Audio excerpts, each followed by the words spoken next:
June কেমন যাবে তোমাদের date of birth wise numerology wise prediction, যে কালকের দিনটা তোমাদের জন্য কেমন যাবে। যারা এখনও ফ্রি রেমেডি গ্রুপে জয়েন করোনি, কমেন্ট সেশনের লিঙ্ক দেওয়া আছে, তোমরা কিন্তু জয়েন করে যেতে পারো। আর এনার্জিটাকে ক্লেম করার জন্য কিন্তু লাইক আর কমেন্ট করতে ভুলো না, একটা কমেন্ট করে দিয়ে যাবে থ্যাংক ইউ ইউনিভার্স। তো চলো দেখে নিই কালকে কেমন যাচ্ছে সবার দিন।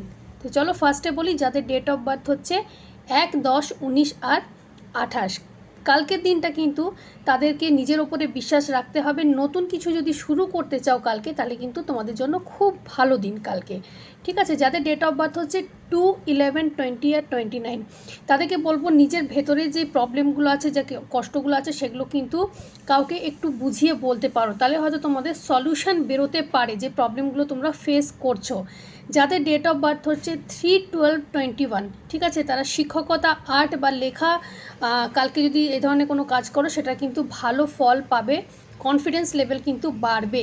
যারা হচ্ছে 4, 13 আর 22 যাদের ডেট অফ বার্থ, তার সাথে 31 যাদের ডেট অফ বার্থ, ঠিক আছে, তারা কিন্তু কালকে একটু বাধা আসতে পারে কাজে, কিন্তু সব বাধা পেরিয়ে তোমরা যে রেজাল্ট পাবে সেটা কিন্তু পজিটিভ হবে, একটু পেশেন্স রাখতে হবে। যারা হচ্ছে ডেট অফ বার্থ 5, 14 আর 23, তাদেরকে বলবো একটু বন্ধু বা নিজেদের সহকর্মীর সঙ্গে যোগাযোগ করে কোনো আলোচনা করো, এটা থেকে কিন্তু তোমরা উপকার পাবে, তোমাদের ভালো রেজাল্ট কিন্তু তোমরা কালকে পাবে। বাকি 6, 7, 8, 9 নেক্সট ভিডিওতে ঠিক রাত্রি 10টার সময়তে আসবে, সবাই কিন্তু নজর রেখো।